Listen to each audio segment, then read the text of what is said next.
As you can imagine, scenes of devastation, streets like rivers, homes completely destroyed.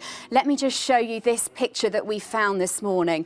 This is Carabel Beach in Florida. This is the scene after the devastation. You can see the road completely submerged there, high tides, winds completely, absolutely showing that scale of the devastation from this picture. But let's just show you as well what it looked like before, just to show you, to give you an idea of just how widespread that destruction was. Here is Carabel Beach that my colleague Rachel found on Google Maps, and that just compares to show you just how widespread this damage is. Now, in that area, Carabel Beach, Ben Kaplan was there last night, and he tweeted this picture saying that, you know, we found lights in Carabel there from a shrimp boat on the river. He says it's kind of a sign of hope as we head into tomorrow. So residents there were waiting for that storm to pass. Well, there's other stories that are emerging on social media.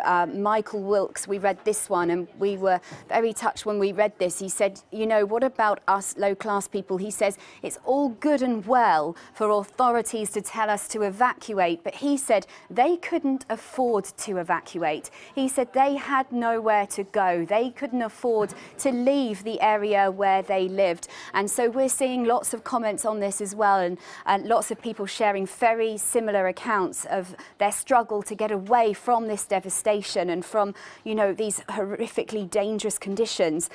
Doug, who is another resident in the area, he said that he tried to drive away and he couldn't get more than a few blocks from his house. So really emotive tweets. Family members very frightened for Doug and his family, asking, checking on him, seeing if he's okay. So social media in times like this really coming into its own, where family members and friends can see how people are, how their loved ones are. But of course, with social media as well, you get some misinformation, fake news like this. This picture purports to show an airport in Florida. Well, this is fake, and as one lady, Tabitha, commented on this picture, said this is not a time to be sharing fake news. This is no joke.